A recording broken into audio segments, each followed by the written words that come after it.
Basically हमने पिछली class में बात करें तो हमने जो पूरा लाइफ प्रोसेस है उसमें देखा कि ऑर्गेनिजम्स में क्या क्या लाइफ प्रोसेसेस फाउंड होती है। तो उस लाइफ प्रोसेसेस में हमारा फर्स्ट पार्ट आता है न्यूट्रिशन, जो हमने प्रीवियस वीडियो में बहुत अच्छे से डिस्कस किया था। वहां पर मैंने बच्चों आपको बताया था कि न्यूट्रिशन बेसिकली होता क्या है। न्यूट्रिशन का बेसिक मीनिंग होता है कि फूड को इनटेक करना।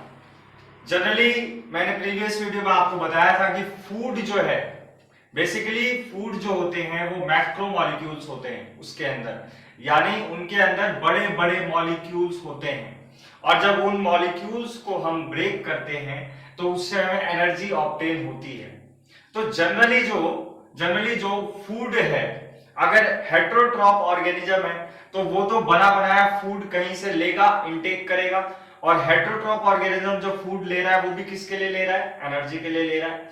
और अगर हम प्लांट्स की बात करें या ऑटोट्रॉपिक न्यूट्रिशन की बात करें, यानी जो ऑटोट्रॉप्स प्लांट है उनकी बात करें, तो ऑटोट्रॉप्स क्या करते हैं, उसी न्यूट्रिशन को, वो जो फूड है उसको वो सिंथेसाइज करते हैं। यानी जो सन से आने वाली एनर्जी है, जो एनर्जी सन से आती है वो लाइट एनर्जी की फॉर्म में आती है, उस लाइट एनर्जी को वो लोग कन्वर्ट करते हैं केमिकल एनर्जी में, यानी फूड में कन्वर्ट करते हैं। वो फूड प्लांट बना सकता है और एनिमल उस फूड को नहीं बना सकता, इसलिए वो प्लांट से उस फूड को कलेक्ट करता है। ये बेसिकली हमने प्रीवियस लेक्चर में पढ़ा था। आज हम जो है डिटेल में फोटोसिंथेसिस को स्टडी करेंगे। तो पहली बात यहाँ पे आती है कि फोटोसिंथेसिस। तो बेटा आप फोटोसिंथेसिस वर्ड को यहां पर देख पा रहे होंगे। जो फोटोसिंथेसिस वर्ड है, सिंथेसिस मतलब होता है formation, and the word photo means light. मतलब लाइट की प्रेजेंस में अगर कोई अपना खाना बना सकता है तो उसको हम फोटोसिंथेसिस कहते हैं। ठीक है, और यहाँ पे लिखा भी हुआ है कि फोटोसिंथेसिस एक प्रोसेस है जिसके द्वारा ग्रीन प्लांट्स अपने अंदर फूड का फॉर्मेशन करते हैं। और ये फूड जो है जनरली ग्लूकोज होता है। जब स्टार्टिंग में फोटोसिंथेसिस की जो हम रिएक्शंस देखते हैं, उस रिएक्शन में हम देखते हैं कि अल्टीमेटली जो प्रोडक्ट बन रहा होता है वो ग्लूकोज होता है। इसके बारे में भी हमने डिस्कस किया था प्रीवियस लेक्चर में कि ग्लूकोज का अगर मैं यहाँ पे एक यूनिट बनाता हूं, जैसे ग्लूकोज का फॉर्मूला होता है C6H12O6। ठीक है, तो अगर मैं बात करूं ग्लूकोज के अंदर तो हमारे पास 6 कार्बन एटम प्रेजेंट है। तो ये छोटा सा स्ट्रक्चर होता है, जैसे यहां पर अगर मैं बना रहा हूं तो ये छोटा सा 6 कार्बन का स्ट्रक्चर होता है। ठीक है, अल्टीमेटली बेटा ये हमें अभी बड़ा मॉलिक्यूल दिख रहा है, लेकिन आगे जब हम इसे स्टोर करना होता है तो हम क्या करते हैं, जैसे ये यूनिट दिख रही है आपकी, यूनिट मतलब यहाँ पे मैंने एक सर्कल सा बनाया। जैसे सिंपली हम लोग घर में देखते हैं मोतियों की माला होती है या फूलों की माला होती है, तो उस माला की यूनिट क्या होगी? अगर मैं फूलों की माला की बात करूंगा तो उसकी यूनिट एक फ्लावर होगा, वो फ्लावर रिपीट हो रहा होगा उस माला के अंदर। इसी तरीके से ग्लूकोज रिपीट होता रहता है। जैसे अब ये ग्लूकोज मॉलिक्यूल है, ये एक था, अगर मैंने इसमें 2 ग्लूकोज मॉलिक्यूल बना दिए ऐड करके तो ये बन जाएगा एक सुक्रोज। और सुक्रोज को जब हम और ऐड ऑन करते जाते हैं और एक बहुत लंबी माला बना देते हैं तो इस स्ट्रक्चर को हम बोलते हैं स्टार्च। तो बेसिकली हमें सुक्रोज को उतना ध्यान नहीं देना है, हमें ध्यान देना है ग्लूकोज और स्टार्च। प्लांट फोटोसिंथेसिस के दौरान डायरेक्टली ग्लूकोज बनाता है और उस ग्लूकोज को स्टोर करने के बाद वो किस में फॉर्म कर देता है? स्टार्च में फॉर्म कर देता है। जनरली बेटा हम जैसे आलू वगैरह, राइस खाते हैं, व्हीट खाते हैं, इन सब में 70 to 80% स्टार्च ही प्रेजेंट होता है। इसका मतलब इसको अगर हम खाएंगे तो इसमें ग्लूकोज की मात्रा सबसे ज्यादा होगी। ठीक है, तो ग्लूकोज को अभी हम और भी डिस्कस करेंगे। फर्स्ट ऑफ ऑल आपको फोटोसिंथेसिस क्लियर हो गया होगा कि it is a process in green plants by which they can synthesise their own food. वो अपना खाना खुद बना पाते हैं और इसमें जो रॉ मटेरियल है, रॉ मटेरियल का मतलब फोटोसिंथेसिस में जो लगता है वो रॉ मटेरियल हमारे पास क्या है, एक तो CO2 है, सेकेंड वन इज वाटर। ठीक है, ये दो चीजें हमें जरूरत होती है फोटोसिंथेसिस को करने के लिए। तो CO2 तो बेटा हमारे एनवायरमेंट में प्रेजेंट होता है, तो प्लांट वहां से इनटेक करता है। और वाटर की अगर हम बात करें तो प्लांट ग्राउंड वाटर को प्लांट क्या करता है, एब्जॉर्ब करता है फ्रॉम द ग्राउंड। और इस एब्जॉर्प्शन के लिए प्लांट में क्या प्रेजेंट होती है, रूट्स प्रेजेंट होती हैं। रूट्स का काम ही क्या होता है, प्लांट वेस्ट बनता है, नाइट्रोजनस वेस्ट या टॉक्सिक वेस्ट जो बनता है उसको बॉडी से बाहर रिलीज करना। ऐसे ही अगर हम लंग्स की बात करें तो लंग्स का प्राइमरी फंक्शन होता है कि हमारी बॉडी में जो नीड ऑफ ऑक्सीजन है उसको पूरा करना, और साथ साथ जो हमारी बॉडी से CO2 रिलीज होता है उसको बाहर निकालना। तो ऐसे हमारे पास various type of organs present हैं। ठीक है, इन ऑर्गन से बनाने से होता क्या बेटा, इन ऑर्गन के बनने से होता ये है कि किसी भी कार्य को अगर हम किसी पर्टिकुलर बंदे को सौंप देते हैं तो वो उस कार्य को बहुत बेहतर तरीके से कर सकता है। फॉर एग्जाम्पल, इफ 4 बंदे कहीं पे हैं, उन 4 बंदों में क्या हुआ बेटा कि वो एक ऑफिस नॉर्मली जॉब कर रहे हैं, उनकी शादी नहीं हुई है और वो अपने घर से बहुत दूर रहते हैं। मान लीजिए उस शहर में उन्होंने एक रूम लिया, वो 4 लोग हैं, सेपरेटली उन्होंने रूम लिया। सेपरेटली रूम लेने के बाद वो अपना अपना काम खुद कर रहे हैं। ठीक है, बेसिकली वो चारों बंदों का जो डेली दिनचर्या है वो ये है कि जी सुबह उठना, मॉर्निंग में नहाना धोना, अपने लिए नाश्ता तैयार करना, एंड देन ऑफिस के लिए निकल जाना। ऑफिस से आने के बाद फिर अपना जो भी डिनर है उसको तैयार करना, और जो वीकली ऑफ है उसमें वो लोग कपड़े वगैरह धो रहे हैं। इसमें प्रॉब्लम क्या आने वाली है कि अगर 4 लोग अपना अपना काम कर रहे हैं तो हो सकता है उन चारों में से कोई एक बंदा होगा जिसको खाना बनाना नहीं आता होगा, हो सकता है कि इसमें से चारों बंदों में से कोई एक हो जिसको कपड़े धोने ना आते हो। ठीक है, अब द सेकेंड कंडीशन क्या है कि वो चारों बंदे एक किसी फ्लैट में रहे, 4 रूम लेके रहे लेकिन एक फ्लैट में रहे, और उन्होंने क्या किया, अपने काम को डिवाइड कर दिया कि चलो भाई खाना बनाना किसको आता है, तो एक ने बोला जी मेरे को आता है, तो वो खाना बना रहा है सबके लिए। ठीक है, तो इस टाइम क्या होगा, जब वो खाना जिसको बनाने आता है वो चारों के लिए खाना बनाएगा तो उस फूड में परफेक्शन भी दिखेगा। ठीक है, सेम इसी तरीके से हमारे शरीर में भी होता है, और ऐसा ही प्लांट्स में भी देखा जाता है। प्लांट्स में भी वेरियस टाइप ऑफ ऑर्गन्स हैं। बात करें हम, बेसिकली जो प्लांट होता है वो 3 से 4 चीजें आपको नॉर्मली यहाँ पर दिख जाती हैं। एक तो बेटा यहाँ पर रूट्स होता है। The function of root is to absorb the water and minerals, पानी को एब्जॉर्ब करना, साथ साथ मिनरल्स को भी एब्जॉर्ब करना। मिनरल्स के बारे में भी हम डिस्कस करेंगे। And then the second is stem. तो स्टेम जो होती है, स्टेम का बेसिकली काम होता है कि fine out into the branches, मतलब उस पेड़ को, उस पौधे को बहुत ज्यादा से ज्यादा वहां पर ब्रांचेस प्रोवाइड करवाए, बहुत सारी उसकी ब्रांच बन जाए और उन ब्रांच पे लीफ लग जाए। और the function of leaf is mainly photosynthesis. जो मेनली लीफ का काम होता है वो फोटोसिंथेसिस होता है। ठीक है, तो अब हम लीफ को अगर हम देखें तो लीफ में जो आउटर मोस्ट लेयर होती है, इस लेयर का नाम होता है एपिडर्मिस। क्या होता है? एपिडर्मिस। ठीक है, तो एपी मतलब होता है अपॉन, एंड डर्मिस मतलब होता है लेयर। ठीक है, डर्मिस मतलब होता है लेयर। जनरली एनिमल्स में या प्लांट्स में जो आउटर लेयर उनकी बॉडी की होती है उसको एपिडर्मिस ही कहा जाता है।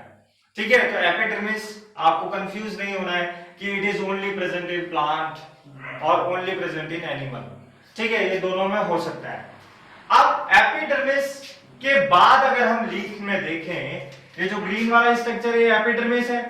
उसके बाद अगर हम लीफ में, यहाँ पे मैंने सर्कल टाइप की सेल बना रखी है, इन सेल्स का नाम है मेसोफिल सेल्स। क्या नाम है? Mesophyll cells. तो ये क्या है जी? ये भी सेल्स है। अब आप देखेंगे कि लीफ के अंदर भी लेबर ऑफ डिवीजन है। आपको लीफ में 2 टाइप की सेल मिल गई। The first cell is epidermis. Epidermis is the outermost layer of the leaf. The function of epidermis is to protect the leaf from external damage. Leaf को बाहरी damage से बचाने का काम एपिडर्मिस करता है और अंदर उसके मेसोफिल सेल्स होती हैं। क्या मेसोफिल सेल एपिडर्मल सेल से अलग होंगी? जी हां, अलग होंगी, क्योंकि दोनों का फंक्शन अलग अलग है।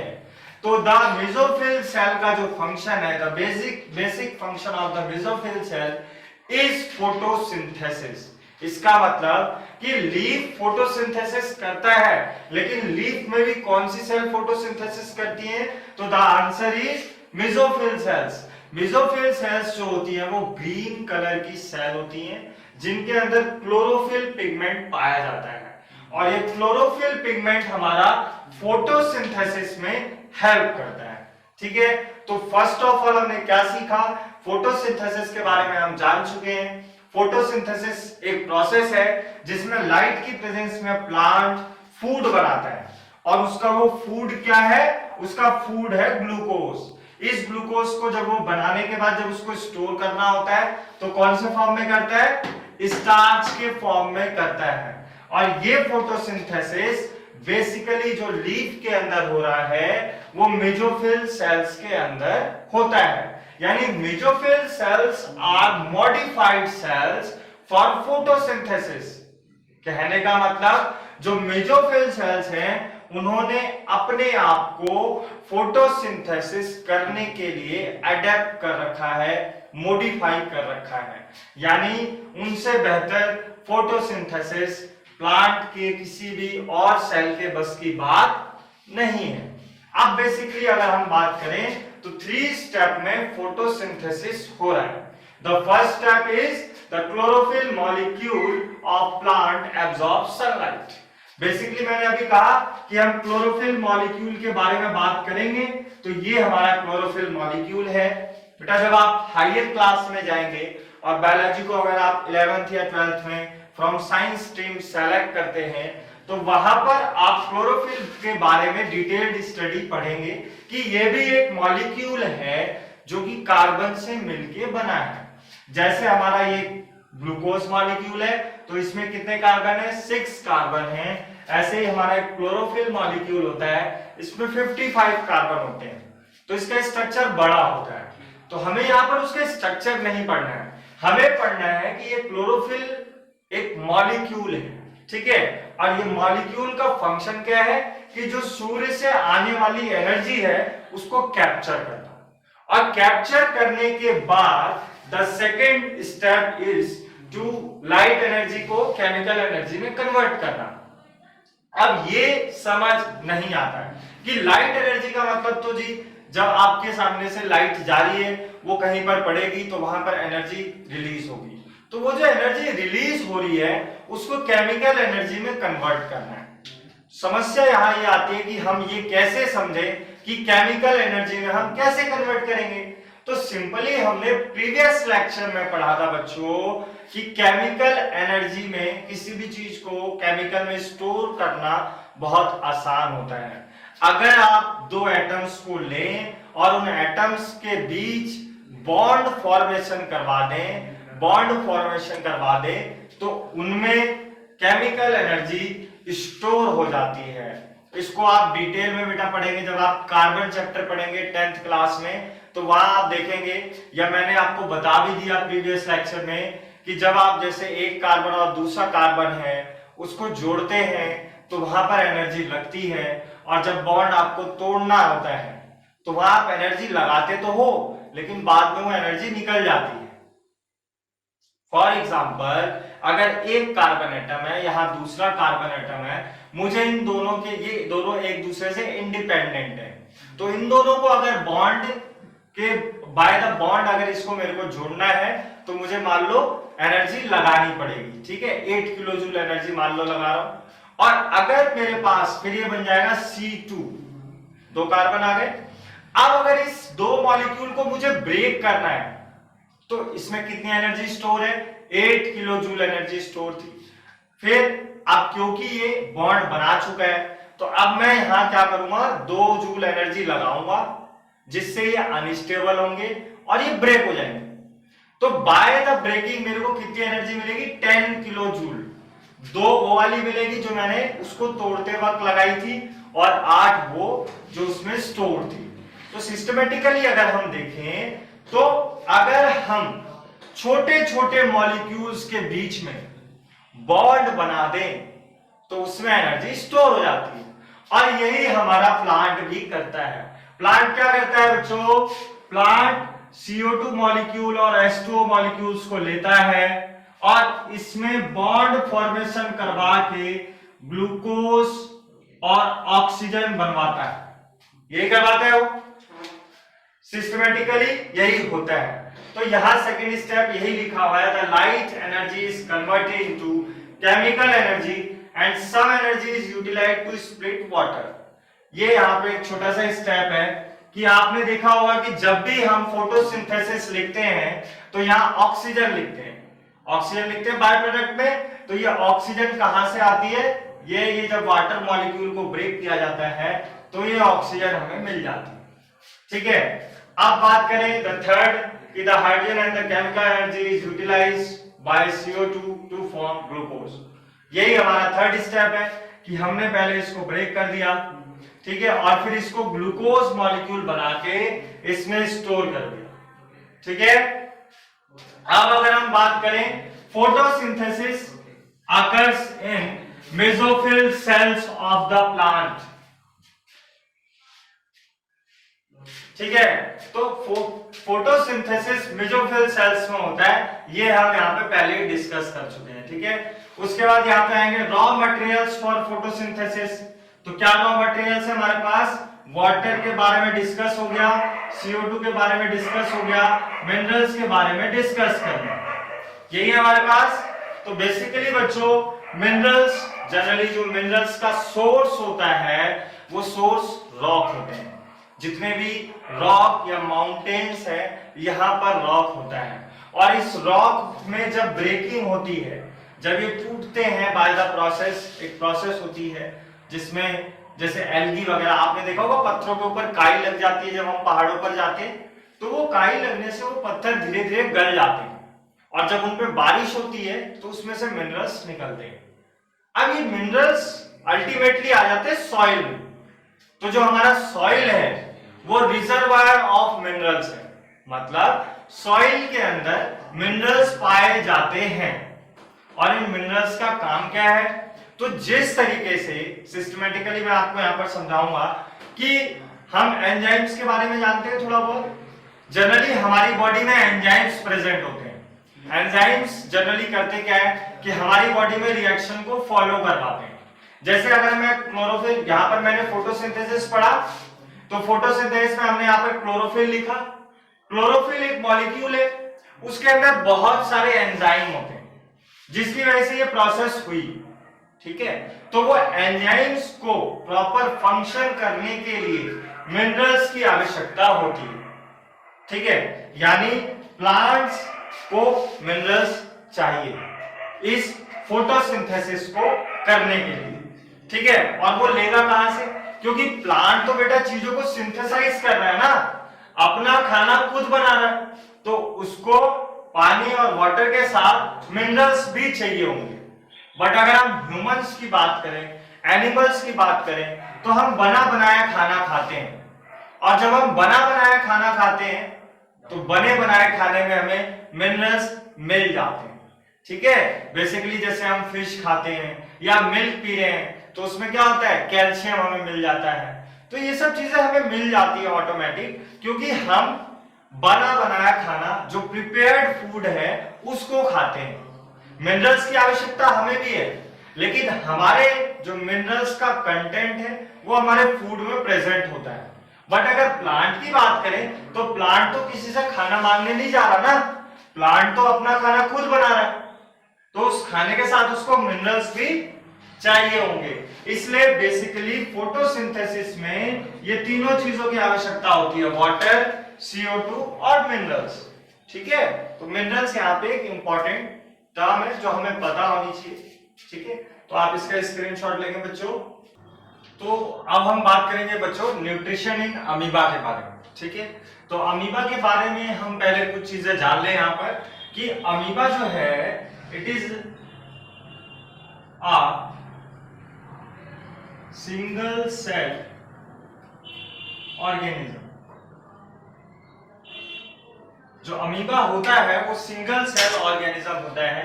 इसका मतलब हम समझेंगे सिंगल सेल का मतलब क्या होता है कि जैसा कि मैंने अभी आपको बताया कि ह्यूमंस या प्लांट जो कि कॉम्प्लेक्स ऑर्गेनिज्म है उनके अंदर लेबर ऑफ डिवीजन मिलता है।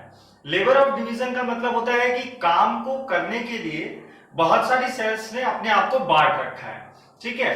बट ये जो अमीबा है ये एक ऐसा ऑर्गेनिज्म है जो शुरुआती ऑर्गेनिज्म है। धरती पर सबसे पहले कौन आए? प्रोकैरियोट्स। और प्रोकैरियोट्स में आते हैं बैक्टीरिया। मैंने बताया था फिर कि प्रोकैरियोट्स के बाद कौन आया है? यूकैरियोट, एक नए प्रकार की सेल जिसका साइज बहुत बड़ा था। तो ये सेल शुरुआत में यूनिसेलुलर थी, यानी सिंगल सेल ऑर्गेनिज्म था। और एक सिंगल सेल ऑर्गेनिज्म, यहां पर जो सिंगल सेल है, single cell is capable to perform all life process. इसका मतलब यह है कि अमीबा की यहां पर सिंगल सेल सारे लाइफ प्रोसेस को कर सकती है, ठीक है। तो यहां पर सिस्टमेटिकली जब भी हम अमीबा को बनाते हैं तो अमीबा की जो सेल है उसको हम इर्रेगुलर बनाते हैं। तो इसमें सिस्टमेटिकली यूकैरियोट ऑर्गेनिज्म है जिसके अंदर यहां पर न्यूक्लियस होगा और सेल ऑर्गेनल भी होंगे, ठीक है। और ये जो इसके इर्रेगुलर स्ट्रक्चर्स आपको दिख रहे हैं इसको हम बोलते हैं सूडोपोडिया। तो बेटा the word pseudo means false. क्या कहते हैं? फॉल्स। सूडो मतलब होता है फॉल्स एंड पोडिया मतलब होता है फीट। तो जनरली जो अमीबा है इसके जो पैर हैं ये हमेशा नहीं रहते, ठीक है। जनरली ये सर्कुलर फॉर्म में भी रहता है और जब इसको चलना फिरना होता है तब ये ऐसा बन जाता है। तो यहां पर क्या है, ये अपने जो आउटर मोस्ट लेयर मैंने आपको बताया था प्लाज्मा मेम्ब्रेन होती है, तो ये प्लाज्मा मेम्ब्रेन को टेढ़ा मेढ़ा कर लेता है और पैर जैसे स्ट्रक्चर बना लेता है। इसको हम सूडोपोडिया कहते हैं। सूडोपोडिया का मतलब फॉल्स फीट। तो फीट किस काम आएंगे? लोकोमोशन में। तो सूडोपोडिया किस काम आता है? Help in locomotion. The word locomotion means चलना फिरना, अपने स्थान को बदलना। तो ये जो सूडोपोडिया है ये लोकोमोशन के काम आता है। साथ साथ जो सूडोपोडिया है it also help in intake food, खाने को निगलने के काम आता है। जैसे अगर यहां पर खाना है तो ये अमीबा जो है ये न्यूक्लियस को शेड कर दे रहा हूं। यहां पर खाना है तो ये चारों तरफ से अपने पैरों को इसके चारों तरफ फैलाता जाएगा और फैलाते फैलाते फिर टच करते करते करते करते इसको एनगल्फ कर लेगा। तो एक टाइम आएगा कि ये जो अमीबा है फूड इसके अंदर आ जाएगा। अब ये फूड अंदर आने के बाद यहां एक स्ट्रक्चर बनता है जिसको हम कहते हैं फूड वैक्यूल। क्या कहते हैं? Food vacuole. तो यहां समझेंगे वैक्यूल का मतलब क्या है। बच्चों वैसे तो वैक्यूल्स का मतलब होता है खाली space. It is a free space in a cell, ठीक है। प्लांट सेल के अंदर जो वैक्यूल होता है वो 90% जगह को एक्वायर करता है, क्योंकि प्लांट्स में एक सेल से दूसरी सेल में वाटर का कंडक्शन करना होता है, तो वहां पर फूड वैक्यूल होता है। जनरली एनिमल सेल में फूड वैक्यूल नहीं पाया जाता। बट जो यूनिसेलुलर ऑर्गेनिज्म है जैसे कि हमारा अमीबा जब खाना खाता है तो उसके चारों तरफ है वैक्यूल का फॉर्मेशन होता है जिसको हम फूड वैक्यूल कहते हैं। अब जो खाने का इंटेक हुआ वो किससे हुआ? With the help of pseudopodia. Pseudopodia के बाद जब अमीबा इस खाने को एंगल्फ कर लेगा तो क्या बोलेंगे? Food vacuole. अब ये फूड वैक्यूल बनने के बाद ये क्या कर रहा है बेटा? पहले खाने को इनटेक कर रहा है। फर्स्ट ऑफ ऑल ये खाने को क्या कर रहा है? फूड को इनटेक कर रहा है, और इनटेक करने के बाद देन डाइजेशन कर रहा है। देन डाइजेशन कर रहा है। डाइजेशन मतलब break down of food particles. तो अब ये जो फूड पार्टिकल्स हैं, ये जो फूड पार्टिकल्स हैं, ये ब्रेक कहां होंगे? सेल के अंदर होंगे। तो इस डाइजेशन को हम कहते हैं इंट्रा सेलुलर डाइजेशन। अब कुछ बच्चे कहेंगे जी हमें तो इसका मतलब पता ही नहीं, तो मतलब यहां समझाएंगे बेटा। इंट्रा का मतलब होता है विद इन, इंट्रा का मतलब होता है विद इन, सेलुलर मतलब सेल के अंदर या सेल। तो विद इन सेल का मतलब क्या हो गया? कि सेल के अंदर क्या हो रहा है? डाइजेशन हो रहा है। डाइजेशन का मतलब क्या होता है? Break down of food. तो यहां पे क्या समझ आता है? इंट्रासेलुलर डाइजेशन से हमें क्या समझ आता है? कि the digestion of food takes place within the cell. अगर सेल के अंदर डाइजेशन होता है तो इसको हम क्या कहते हैं? इंट्रासेलुलर डाइजेशन कहते हैं। And intracellular digestion is found in amoeba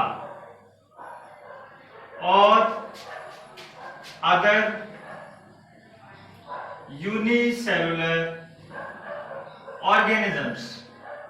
जो अदर यूनिसेलुलर ऑर्गेनिज्म है, सबको डाइवर्सिटी का सीक्वेंस याद है। सबसे पहले कौन है? Monera, that is bacteria. उसके बाद कौन है? प्रोटिस्टा, प्रोटिस्टा में आता है हमारा अमीबा।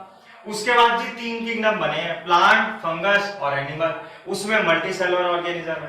तो यूनिसेलुलर ऑर्गेनिज्म के कितने किंगडम है? 2। एक है मोनेरा, एक है प्रोटिस्टा। तो मोनेरा और प्रोटिस्टा के जो जीव हैं वो इस इंट्रासेलुलर डाइजेशन को शो करते हैं। ठीक है। अब इंट्रासेलुलर का उल्टा क्या होगा? इंट्रासेलुलर का उल्टा होगा एक्स्ट्रासेलुलर डाइजेशन। जब डाइजेशन क्या हो? सेल के बाहर हो। एक्स्ट्रा मतलब आउटसाइड, और क्या एक्स्ट्रा को बोल सकते हैं? इंटर। तो हम इसको बोल सकते हैं इंटरसेलुलर डाइजेशन। दोनों वर्ड कॉमन लग रहे हैं, इंट्रा और इंटर। तो इंटर का मतलब होता है आउटसाइड। इसको सिस्टमैटिकली अगर हम समझे बेटा, हम लोग आनंद विहार जाते हैं, आपके आसपास कोई भी बस अड्डा होगा तो उसकी जो शॉर्ट फॉर्म होती है वो होती है ISBT। क्या होती है? ISBT। ISBT का मतलब इंटर स्टेट बस टर्मिनल। शुरुआत में मैंने क्या बोला? इंटर, फिर क्या बोला? स्टेट। इंटर स्टेट का मतलब क्या है? एक स्टेट से दूसरे स्टेट में। बस टर्मिनल मतलब जाने वाली बसों का टर्मिनल। ठीक है। या हम दूसरा एग्जांपल लें, जैसे हमारे यहां होता है इंट्रा स्कूल कंपटीशन। क्या बोला मैंने? Intra school competition.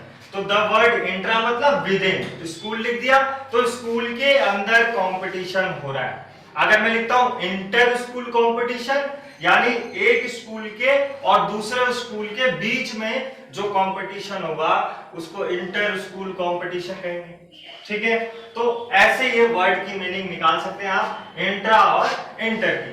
तो अब इंट्रासेलुलर डाइजेशन जो है ये हमारे किसमें हो रहा है? यूनिसेलुलर ऑर्गेनिज्म में। और extracellular digestion takes place in animals. किसमें होता है? एनिमल्स में होता है।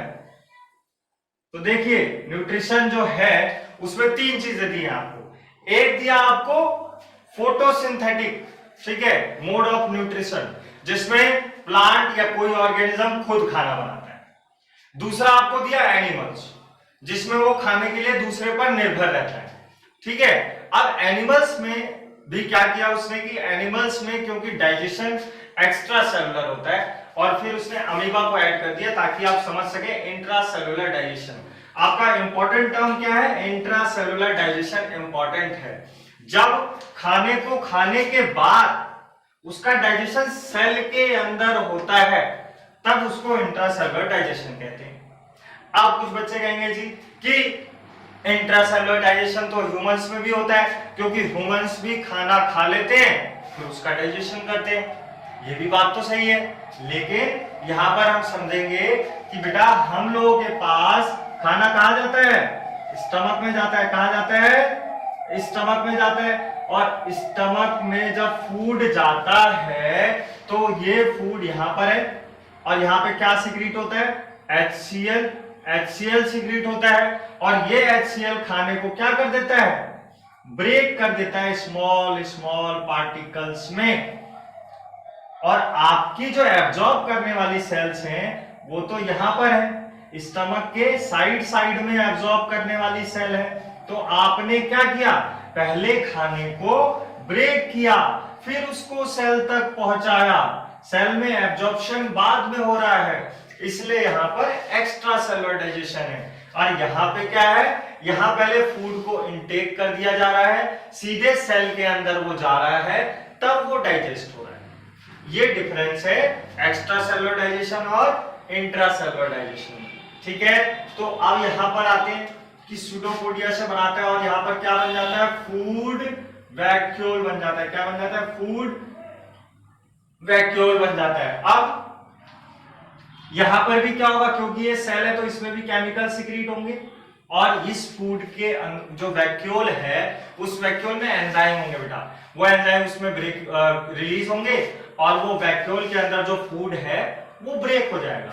अब ब्रेक होने के बाद जैसे यहां पर मैंने बनाया और इसमें ये खाना ब्रेक हो गया, तो ब्रेक होने के बाद ये खाना सेल में आ जाएगा जो छोटा छोटा हो गया है। ठीक है, और छोटा छोटा हो गया है वो सेल में आ जाएगा और जो वैक्यूल में कचरा रह जाएगा वो ये वैक्यूल आगे की तरफ मूव करता रहेगा और ये साइड में आके वैक्यूल ओपन हो जाएगा जी, और ये सारा कचरा कहां आ जाएगा, बाहर आ जाएगा।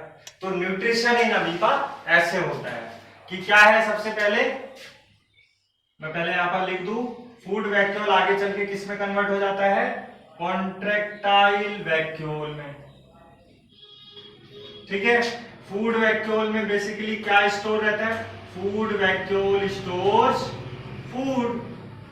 और जब ये फूड ब्रेक हो जाता है तो उसके बाद कॉन्ट्रैक्टाइल वैक्यूल बन जाता है विच कंटेन वेस्ट।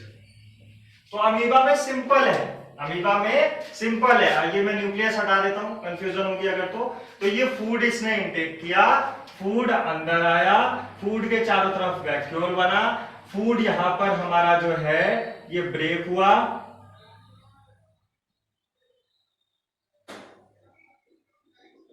उसके बाद ये फूड सेल के पास आ गया और जो ये वेस्ट रह गया ये इस कॉन्ट्रैक्टाइल वैक्यूल में रह गया, जो यहां साइड में आके ओपन हो जाएगा और वेस्ट को रिलीज कर देगा। आई होप कि आपको न्यूट्रिशन इन अमीबा समझ आ गया।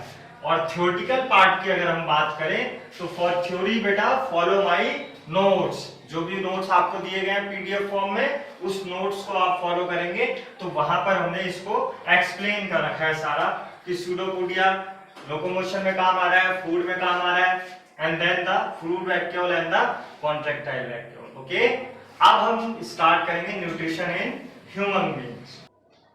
चलिए बच्चों, तो हम स्टार्ट करते हैं आप डाइजेशन इन ह्यूमन। ठीक है, तो जैसा कि हम जानते हैं कि इंसान को भी रेगुलर काम करने के लिए हमें न्यूट्रिशन की आवश्यकता पड़ती है। न्यूट्रिशन का मतलब जनरली है कि हमारे शरीर में बेटा रिपेयरिंग का काम हमेशा चलता रहता है। जैसे हम बहुत सारा काम करते हैं तो उसमें दो चीजें होती हैं, एक तो आपके बॉडी में जो एनर्जी है उसकी नीड होती है आपको, और दूसरा कि आपको चोट लग जाए, या जरूरी नहीं है कि हमें बाहर से ही चोट लगे, हमारे शरीर में भी अंदरूनी चोटें लगती रहती हैं by the bacteria, by the जो भी माइक्रोब्स वगैरह हमारी बॉडी में एंटर करते हैं वो भी अंदर हमारी बॉडी को हार्म पहुंचाते रहते हैं। तो उन सब चीजों को रिपेयर करने के लिए भी हमें बायोमॉलिक्यूल्स की आवश्यकता होती है। बायोमॉलिक्यूल्स के बारे में हम पहले डिस्कस कर चुके हैं। कि जो मॉलिक्यूल्स लिविंग बॉडी के अंदर प्रेजेंट होते हैं उनको हम बायोमॉलिक्यूल्स कहते हैं। तो हमारा जो फूड होगा बेसिकली हमें दो चीजें प्रोवाइड करवाएगा, एक तो एनर्जी, दूसरा बायोमॉलिक्यूल्स। और उन्हें बायोमॉलिक्यूल्स को हम सबस्ट्रेट भी कहते हैं। अब समझिएगा बच्चे, यहाँ पर सबस्ट्रेट किसे कहते हैं। जब आप केमिस्ट्री का फर्स्ट चैप्टर अपने पढ़ते हैं तो वहां पर आप देखते हैं कि किसी भी होने वाली रिएक्शन में जो शुरुआत में चीजें लगती हैं उसको सबस्ट्रेट कहते हैं, और जो बाय प्रोडक्ट बन के निकलता है उसको प्रोडक्ट कहते हैं। फॉर एग्जाम्पल, अगर हम फोटोसिंथेसिस की रिएक्शन को लें तो फोटोसिंथेसिस की रिएक्शन में CO2 और H2O शुरुआत में मिल रहे तो उनको हम कहेंगे सबस्ट्रेट, और मिल क्या रहा है हमें उससे ग्लूकोज और ऑक्सीजन, तो वो हमारा प्रोडक्ट हो गया। तो इसी तरीके से किसी भी रिएक्शन में जो लगने वाला शुरुआत का सामान होता है, जो भी सब्सटेंस होता है, उसको हम सबस्ट्रेट कहते हैं। तो हमारे शरीर में भी बहुत सारी केमिकल रिएक्शन चलती रहती है, तो उस केमिकल रिएक्शन को चलते रहने के लिए हमें दो चीजों की आवश्यकता है। एक तो वो केमिकल रिएक्शन चलेगी किससे, एनर्जी से। एनर्जी चाहिए होगी किसी भी रिएक्शन को आगे फॉलो करने के लिए, फॉरवर्ड करने के लिए। दूसरा, उसमें सबस्ट्रेट ऐड करने पड़ेंगे। जैसे प्लांट ने फोटोसिंथेसिस करने के लिए सबस्ट्रेट CO2 और H2O को लिया और सनलाइट से एनर्जी ली, ऐसे ही हमारे शरीर में होने वाली जो रिएक्शंस हैं उसके लिए हम अपने फूड से एनर्जी लेंगे, और उसी फूड में सबस्ट्रेट भी होंगे जो हमारे बॉडी में रिएक्शंस को आगे करवाएंगे। ठीक है, तो सिस्टमेटिकली यहां पे लिखा हुआ है जो इंसान है वो हेटेरोट्रोपिक मोड ऑफ न्यूट्रिशन को शो करता है, यानी खाने के लिए वो दूसरों पर निर्भर रहता है, वो लाइट की प्रेजेंस में खुद खाना नहीं बना सकता है। और the second word is holozoic nutrition. Holozoic nutrition का मतलब होता है बच्चों कि जब कोई जीव किसी खाने को निगल कर खाता है तो उसे होलोजोइक न्यूट्रिशन शो कहते हैं। अब आप कहेंगे क्या सर अमीबा भी होलोजोइक न्यूट्रिशन शो करता है? हाँ, अमीबा भी होलोजोइक न्यूट्रिशन शो करता है। होलोजोइक न्यूट्रिशन का मतलब जो है वो खाने को निगल के खाना है, और ये एनिमल्स, सारे एनिमल्स जितने भी एनिमल किंगडम में है वो सारे के सारे शो करते हैं। परंतु जो हमने अभी अमीबा पढ़ा था वो एनिमल किंगडम का जीव नहीं है। एनिमल किंगडम में मल्टी सेलुलर जीव रखे गए हैं, वो यूनिसेलुलर। तो कुछ प्रोटिस्टा में रखा गया इसको, तो कुछ प्रोटिस्टा के जीव भी हैं जो हमारे एनिमल जैसे नेचर को शो करते हैं। अगर मैं आपको मोस्ट इंटरेस्टिंग बात बताऊं तो धरती पर सबसे पहले होलोजोइक न्यूट्रिशन को शो करने वाले जीव अमीबा का ग्रुप है, जिस ग्रुप का नाम है प्रोटोजोआ। प्रोटो मतलब पहले, जोआ मतलब जानवर। जानवरों से पहले जो सबसे पहले इंसानी बिहेवियर को शो किया वो अमीबा जैसी सेल्स ने किया, अमीबा जैसी सेल्स के ग्रुप ने किया। इन ग्रुप्स का नाम प्रोटोजोआ है, जो कि प्रोटिस्टा किंगडम में रखे गए हैं। रिमेंबर योर 9th क्लास, वहां पर आपने 5 किंगडम क्लासिफिकेशन पढ़ा था। मोनेरा पहला किंगडम था, दूसरा प्रोटिस्टा था, तो ये जीव वहीं का है। लेकिन अभी हम पढ़ रहे हैं न्यूट्रिशन इन एनिमल्स, और सभी बच्चों को पता होना चाहिए कि न्यूट्रिशन इन एनिमल्स में हम इंसान को क्यों पढ़ रहे हैं, क्योंकि इंसान सबसे कॉम्प्लेक्स जीव है। धरती पर सबसे कॉम्प्लेक्स जानवर कौन है? ह्यूमन है। तो जैसा कि मैंने बता रखा है आप लोगों को कि अगर हमने ह्यूमन का डाइजेशन पढ़ लिया तो हम सबसे कॉम्प्लेक्स डाइजेशन पढ़ चुके। ठीक है, तो अब यहां स्टार्ट करते हैं कि डाइजेशन होगा कैसे। तो हमारे शरीर में हर काम को करने के लिए स्पेशलाइज्ड ऑर्गन बने हैं, और डाइजेशन करने के लिए बहुत सारे ऑर्गन्स बने हुए हैं। इन सारे ऑर्गन्स को कलेक्टिवली रखा गया है एक सिस्टम में, और उस सिस्टम का नाम है डाइजेस्टिव सिस्टम। तो उस डाइजेस्टिव सिस्टम में आपको क्या पढ़ना है? Digestive organs. Those organ which are help in digestion, these organs are known as digestive organs।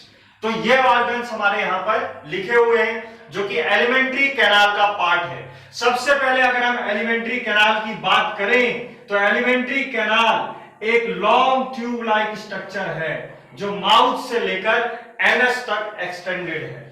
Alimentary canal का जो ओपनिंग पार्ट है जहां से खाना एंटर होता है उस ओपनिंग को माउथ कहते हैं। And the ending of the alimentary canal, जो एंडिंग है जहां से सारा न्यूट्रिशन एब्जॉर्ब हो जाता है शरीर में और जो उस खाने का वेस्ट है वो शरीर से बाहर निकलता है, उस ओपनिंग को एनस कहा जाता है। तो ये एलिमेंट्री कैनाल हमारी अलग अलग जगह पर अलग अलग स्ट्रक्चर शो करता है। जैसा कि मैंने आपको बताया कि हम एक डेवलप्ड ऑर्गन है, तो हमारे ऑर्गन्स हर कार्य को करने के लिए अपने आप को मॉडिफाई कर रखा है। तो हमारा एलिमेंट्री कैनाल भी पूर्ण तरीके से मॉडिफाइड है, एकदम बदलाव कर रखा है कि हमें क्या चीजें कहां पर कैसे करनी है। ठीक है, तो ये बदलाव ऑर्गन कैसे है, जैसे अगर हम माउथ की बात करें तो माउथ का फंक्शन होता है जी खाने को स्मॉल पार्टिकल्स में तोड़ देना, जिससे उसका सरफेस एरिया बढ़ जाए और वो तेजी से एब्जॉर्ब हो सके। बच्चों, सरफेस एरिया का मैथ आपके पास जब मैथ सब्जेक्ट को पढ़ेंगे तो एक सरफेस एरिया का आपके पास चैप्टर आएगा और वहां पे आपको बहुत कंफ्यूज सा करेगा वो कि जब किसी भी चीज को हम तोड़ते हैं तो उसका सरफेस एरिया बढ़ जाता है। कोई भी बच्चा कहेगा सर हम किसी भी चीज को तोड़ेंगे, अगर हम वॉल्यूम की बात करें, किसी भी मान लीजिए एक बॉटल है जिसमें 1 लीटर पानी आता है और उस बॉटल को मैं बीच से काट दूं तो अब एक जो बॉटल का एक पार्ट है उस पार्ट में 500 ml पानी आएगा ना, तो लेकिन सरफेस एरिया जो है चीजों को काटने से बढ़ जाता है। इसको हम बेसिकली एक एग्जांपल से समझेंगे।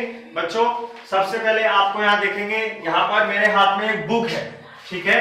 बुक के सरफेस वाला जो एरिया है ये हमारा सरफेस एरिया है, ठीक है। अगर इस बुक को मैं बीच में से यहां से ऐसे अलग कर दूं तो अब इसका सरफेस एरिया बढ़ गया। कैसे बढ़ गया जी? मैं इस बुक को पहले बंद करता हूं और मानिए कि मैं इस बुक पे पेंट कर रहा हूं, तो इस बुक में मैंने पेंट किया तो कहां पेंट लगेगा, एक ये साइड और एक ये साइड। और जब इसी बुक को मैं खोल के पेंट करूंगा तो पेंट यहां और यहां भी लगेगा और यहां भी लगेगा। एक और बार अगर इसको खोल दूं तो और पेंट लगने लग जाएगा। इसका मतलब है कि सरफेस एरिया बढ़ता है जब हम साइज रिडक्शन करते हैं। इसीलिए दवाइयों की बात छोड़े, सिंपली आप घर में एक एग्जांपल ले सकते हैं। एक ग्लास, मतलब आप 2 ग्लास लीजिए, दोनों ग्लासों में एक एक ग्लास पानी लीजिए। एक जो ग्लास है आपका उसमें आप 1 चम्मच चीनी डालिए, ठीक है, और दूसरे ग्लास में उसी चीनी को पीस के डालिए, ठीक है, और दोनों को सेम अपने चम्मच से घुमाते रहिए। तो आप देखेंगे कि जिस ग्लास में आपने चीनी को पीस के डाला था उसमें चीनी जल्दी डिसॉल्व हो गई। क्यों डिसॉल्व हो गई? क्योंकि उसके क्रिस्टल्स को आपने ब्रेक कर दिया। ब्रेक करने से सरफेस एरिया बढ़ता है, ठीक है। तो हमारा जो मेन एम है वो ये है कि पहले जो भी हम फूड खा रहे हैं उसको स्मॉलर पीसेस में तोड़ना है, और इस तोड़ने के काम को कौन करता है? माउथ करता है।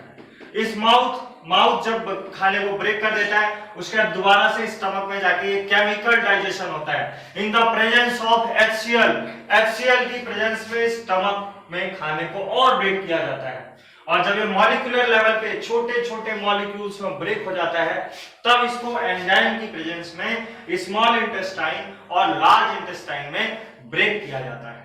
तो बेसिकली ये एलिमेंट्री कैनाल का पार्ट है, और इस एलिमेंट्री कैनाल के साथ साथ आपको एलिमेंट्री कैनाल के अगल बगल कुछ डाइजेस्टिव ऑर्गन देखने को मिलेंगे। ये डाइजेस्टिव ग्लैंड्स कहलाते हैं। ग्लैंड का मतलब क्या होता है बच्चों? ग्लैंड का मतलब ग्रुप ऑफ सेल या सिंगल सेल, या तो कहीं सिंगल सेल होगी या ग्रुप ऑफ सेल होगी which secrete chemicals. they are known as chemicals। हमारे शरीर में पाए जाने वाली कोशिकाएं या कोशिकाओं का समूह जो केमिकल को सिक्रीट करे या एंजाइम को सिक्रीट करे उनको हम ग्लैंड कहते हैं। और हमारे शरीर में हजारों ग्लैंड्स होते हैं, लेकिन हमें उन हजारों ग्लैंड्स को नहीं पढ़ना है, हमें सिर्फ डाइजेस्टिव ग्लैंड्स को पढ़ना है, वो ग्लैंड्स जो हमारे डाइजेशन में काम आते हैं, ठीक है।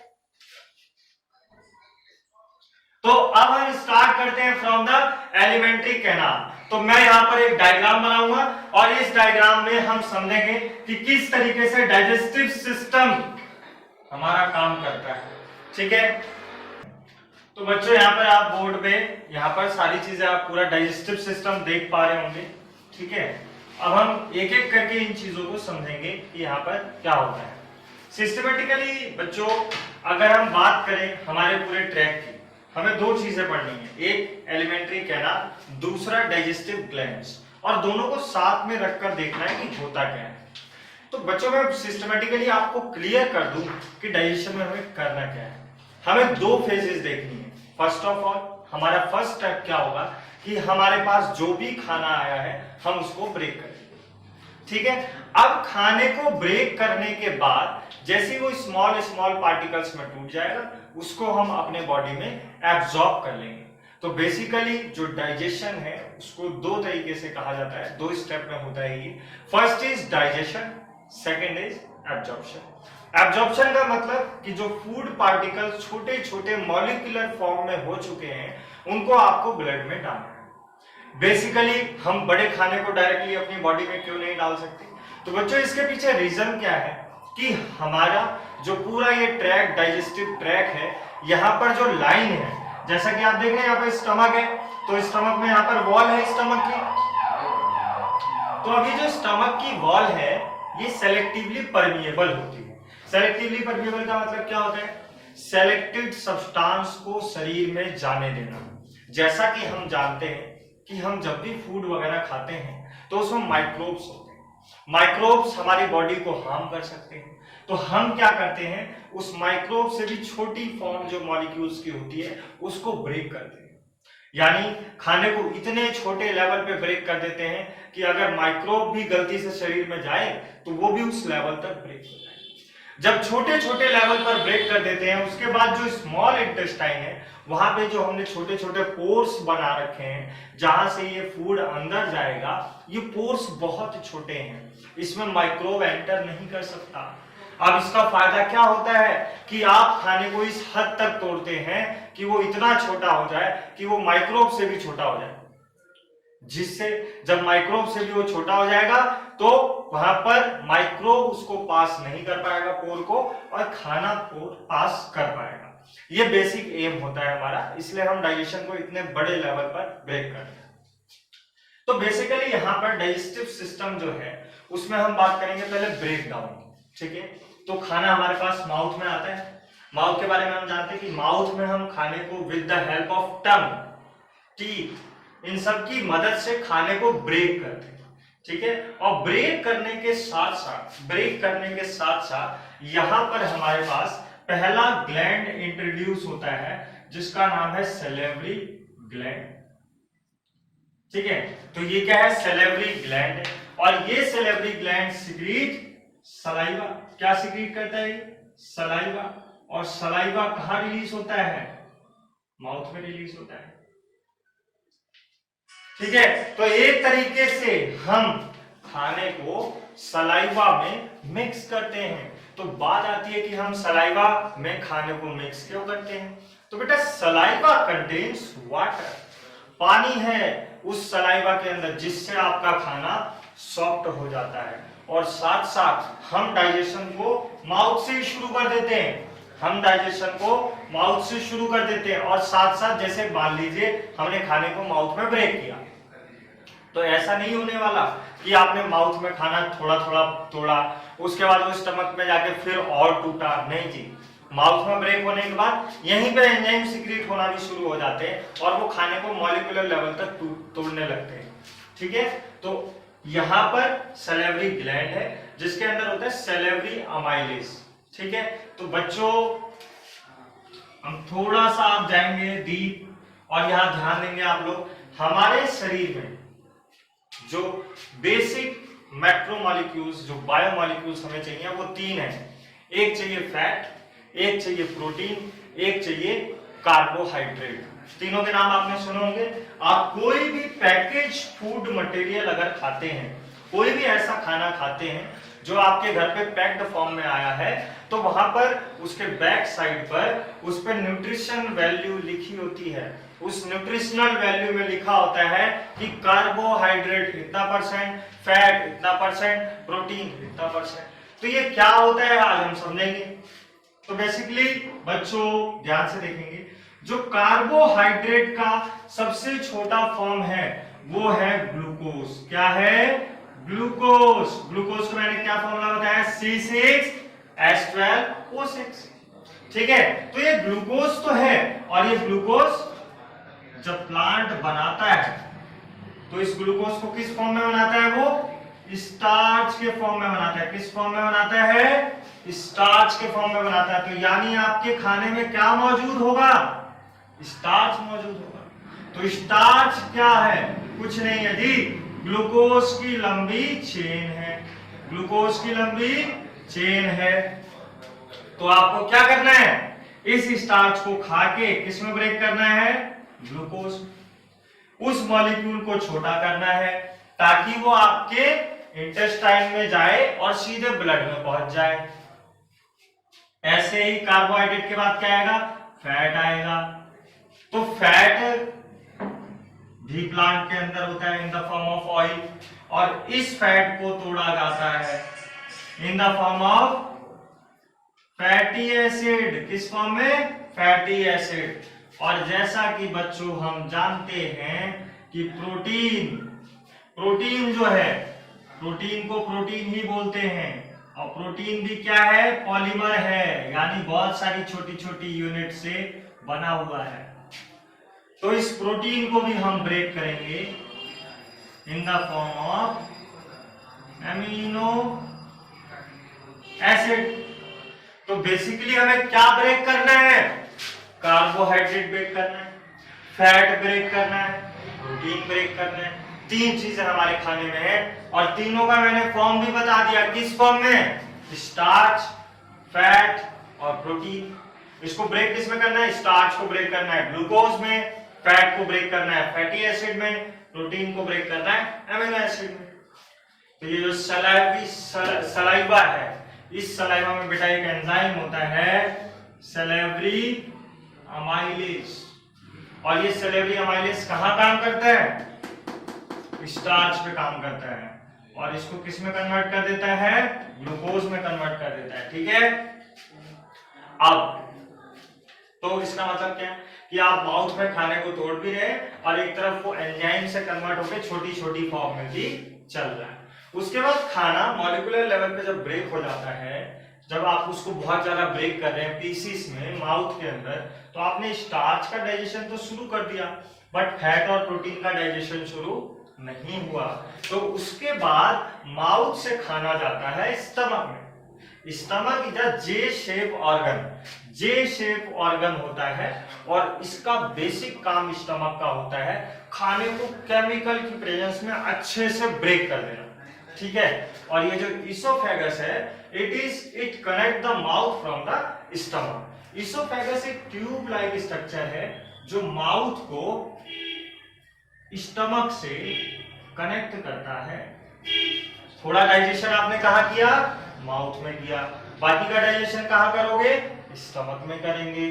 तो स्टमक में डाइजेशन कैसे होगा? तो ऐसे होगा जी। अब यहां पर आते हैं, तो यहां पर क्या प्रेजेंट होंगे? Gastric glands. क्या प्रेजेंट होंगे? Gastric glands. तो जी गैस्ट्रिक ग्लैंड क्या है? जैसे सलाइवा रिलीज करने के लिए सैलिवरी ग्लैंड होते हैं, ऐसी स्टमक के अंदर छोटे छोटे ग्लैंड होते हैं जिनको कहते हैं गैस्ट्रिक ग्लैंड। और ये गैस्ट्रिक ग्लैंड तीन चीजें सिक्रीट करते हैं। पहली चीज HCl, दूसरी चीज म्यूकस, तीसरी चीज पेप्सिनोजन। ठीक है, या आप सिंपल सा पेप्सिन लिखिए।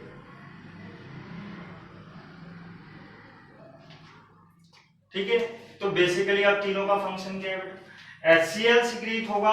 HCl बोले तो एसिड, ठीक है। तो ये इसलिए रिलीज हो रहा है ताकि खाने को अच्छी तरीके से ब्रेक किया जा सके, और साथ साथ इस खाने में अगर कोई माइक्रोब्स प्रेजेंट है तो वो माइक्रोब को भी किल किया जा सके। बेसिक काम ये होता है HCl का। ये जो म्यूकस है ये क्या है?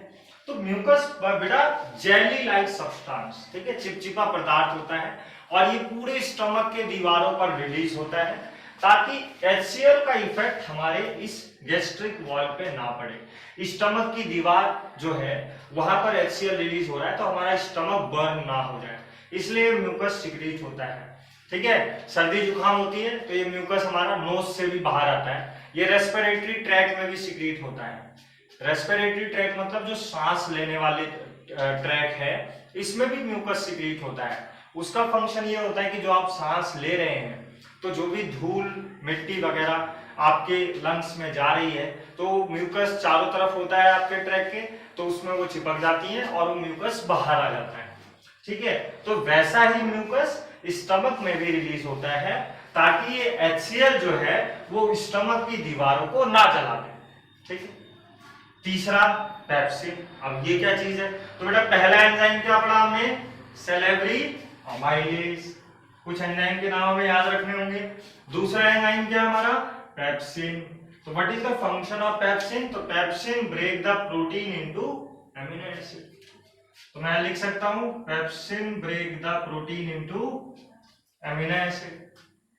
अब खाना आ गया स्टमक में। स्टमक में आने के बाद ज्यादातर खाना जो होता है वो ब्रेक हो चुका होता है, और एंजाइम की प्रोसेस तो हम शुरुआत से कर रहे थे। अब स्टमक से खाना जाएगा स्मॉल इंटेस्टाइन में, और स्मॉल इंटेस्टाइन में जाते वक्त फिर एक ग्लैंड आएगा, और इस ग्लैंड का नाम है पैंक्रियास, ठीक है। और ये पैंक्रियास जो है 3 एंजाइम रिलीज करेगा।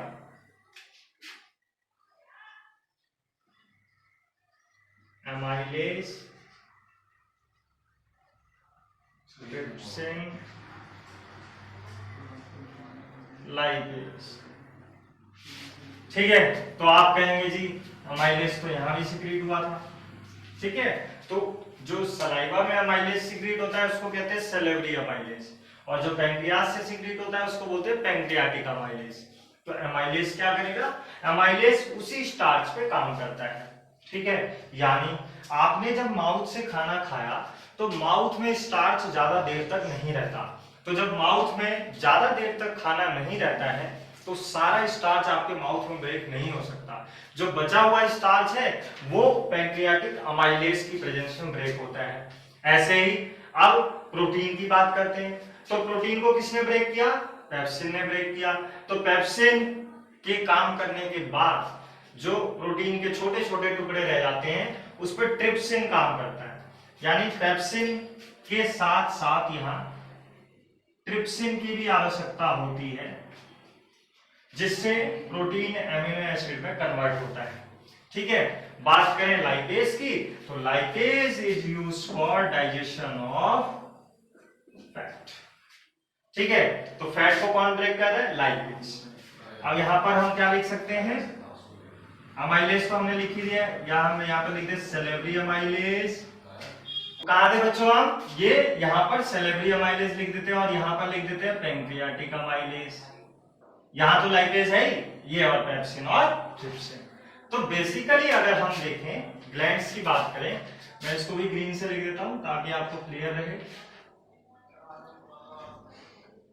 सैलिवरी ग्लैंड, तो एक ग्लैंड हमारा ये है, एक ग्लैंड हमारा ये है, एक ग्लैंड हमारा ये है, ठीक है। और एक और ग्लैंड है यहाँ पर स्मॉल इंटेस्टाइन में ही होता है, तो मैं यहाँ पे इसको ऐड कर दे रहा हूं, जिसको इंटेस्टाइनल ग्लैंड कहते हैं,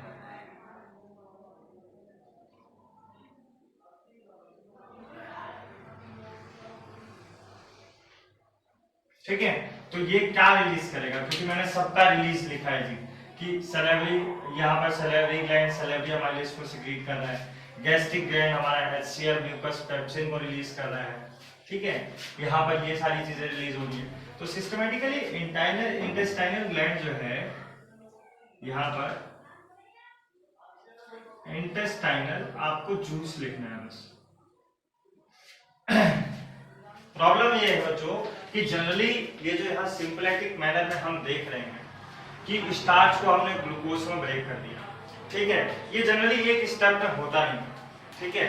जनरली क्या है कि स्टार्च पहले ब्रेक होता है सुक्रोज में, फिर ब्रेक होता है ग्लूकोज में। ऐसे ही फैट तो एक बार में ब्रेक हो जाता है। प्रोटीन भी ऐसे ही एक स्टेप में ब्रेक नहीं होता। प्रोटीन पहले ब्रेक होता है लार्ज पेप्टाइड में, फिर ब्रेक होता है एमिनो एसिड में। तो ये दो स्टेप पे ब्रेक होते हैं। लेकिन जनरली अब जो दूसरा स्टेप है वहां पर ये इंटेस्टाइनल ग्लैंड्स के जो जूस हैं, एंजाइम्स हैं, वो काम आते हैं। आपको मैं इसलिए वो सारी चीजें नहीं पढ़ा रहा हूं क्योंकि हमारी बुक में इतना डिटेल में नहीं दिया है। अगर हम इतने डिटेल में पढ़ लेते हैं कि सारा स्टेप हम पढ़ने लग जाए या एलिमेंट्री कैनाल पढ़ने लग जाए तो हम फिर बड़ी क्लासों की बुक्स का सिलेबस हो जाएगा। सो दैट्स व्हाई हमने बहुत कम एंजाइम डिस्कस किए जो आपकी बुक में। एंजाइम्स आपके पास पूरे हैं जो इस मैनर में आपको काम करते हैं। तो सिस्टमेटिकली अगर हम डाइजेशन की बात करें तो mouth, stomach, small intestine, large intestine, ठीक है। और यहाँ पर आपने देखा कि हो क्या रहा है, जो खाना ब्रेक हो रहा है वो माउथ और स्टमक में बेसिक तरीके से हो रहा है। मतलब माउथ में आप with the help of teeth और टंग कर रहे हो, बाकी स्टमक में आके आप खाने को क्या कर रहे हो, डाइजेस्ट कर रहे हो with the help of HCl। उसके बाद आपके एंजाइम उससे पहले थोड़े उसके बाद से रिलीज होने लगते हैं और ये एंजाइम अपना काम करते चलते हैं। हमारे डाइजेस्टिव सिस्टम में ऐसा नहीं है कि आप खाने को पहले पूर्ण तरीके से ब्रेक करो, पहले मुंह में ब्रेक करो, फिर स्टमक में ब्रेक करेंगे, बाद में एंजाइम यूज करेंगे। नहीं, हम खाने को ब्रेक भी करते जा रहे हैं और साथ साथ एंजाइम को भी यूज करते जा रहे हैं। जैसे जैसे वो खाना आगे बढ़ते जा रहा है उसमें एंजाइमेटिक रिएक्शन होती जा रही है, ठीक है। सिस्टमेटिकली ये है।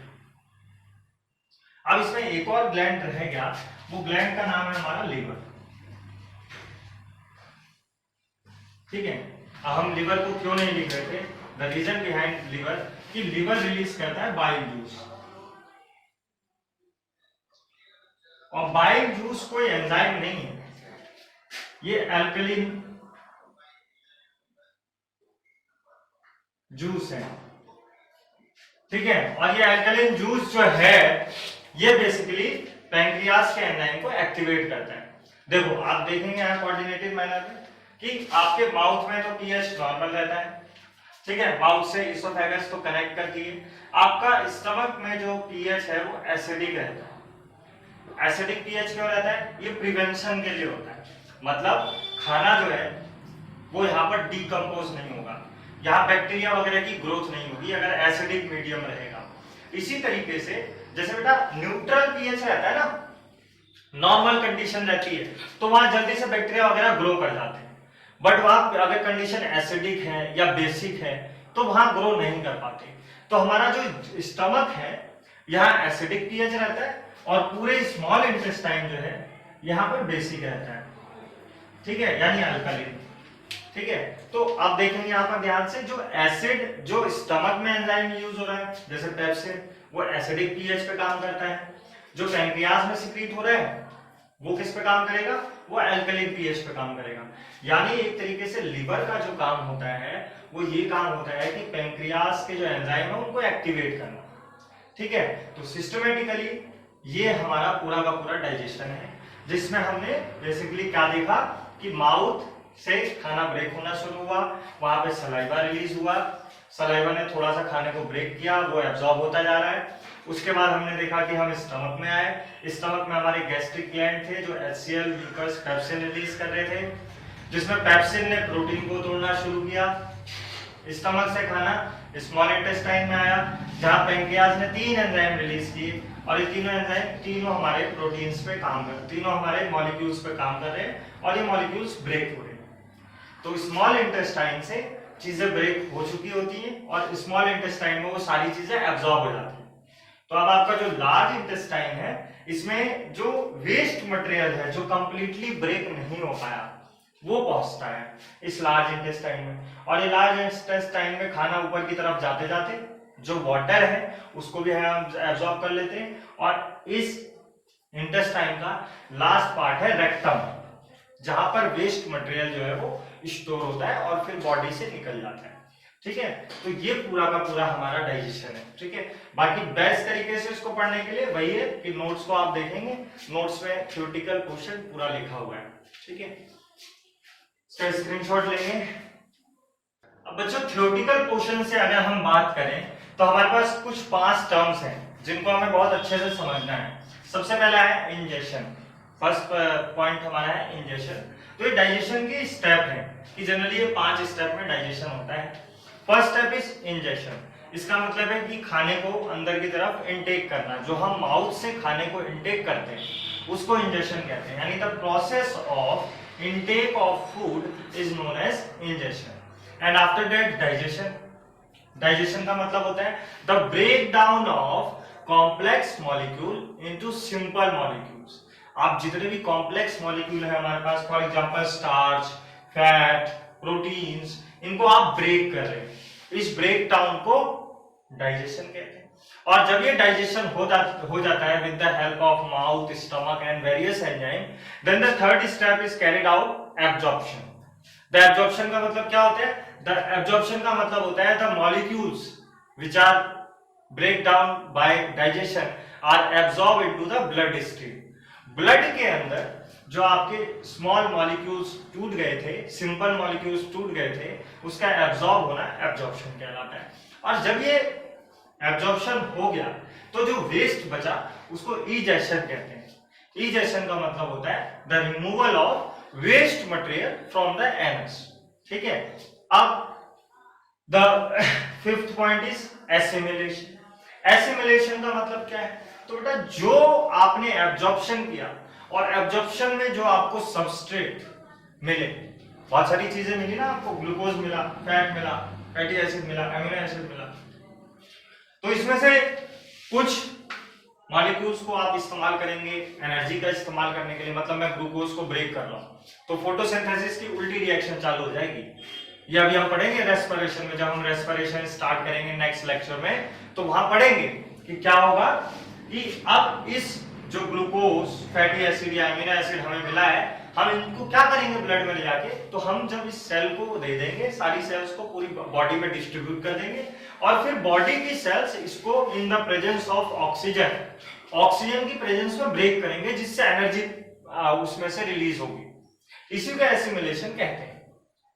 तो प्रोसेस क्या है? सिंपली कि जो आपने एब्जॉर्ब सिंपल मॉलिक्यूल्स थे उसमें जो भी एनर्जी आप उसको ले जाएंगे, उसको ऑक्सीडाइज कराएंगे और जो भी उसमें से एनर्जी निकलेगी उसको आप यूटिलाइज करेंगे with in the body. Ultimately आपने डाइजेशन क्यों किया था? कि कॉम्प्लेक्स मॉलिक्यूल को सिंपल में तोड़ लेते हैं, तोड़ने के बाद ब्लड में पहुंचाएंगे और जो हमारी अलग अलग सेल्स प्रेजेंट हैं, चाहे वो हाथ के पैरों की सेल्स है, बॉडी की सेल्स है, उन सभी सेल्स तक ये खाना पहुंच जाए। और वो सारी सेल्स फिर क्या करेंगी? अगला जो हमारा वीडियो है उसमें हम रेस्पिरेशन पढ़ेंगे। रेस्पिरेशन में जो हम O2 लेते हैं बहुत सारा, वो सारा O2 का इस्तेमाल किया जाता है और इस खाने को ब्रेक करके इसमें जो भी एनर्जी है उसको अपनी बॉडी में यूटिलाइज किया जाता है और उसी एनर्जी से हम सारे काम कर पाते हैं। हम चाहे ग्रोथ की बात हो, चाहे हम रेस्पिरेशन कर रहे हैं, डाइजेशन कर रहे हैं, मैं अभी बातें कर रहा हूं, जो आपको वीडियो लेक्चर में पढ़ा रहा हूं, या कोई भी काम हमारा उस एनर्जी से होता है, ठीक है। तो इसको भी आप स्क्रीनशॉट ले लेंगे, बाकी इसकी डेफिनेशंस आपको पीडीएफ नोट्स में मिल जाएंगे, ठीक है। Thank you.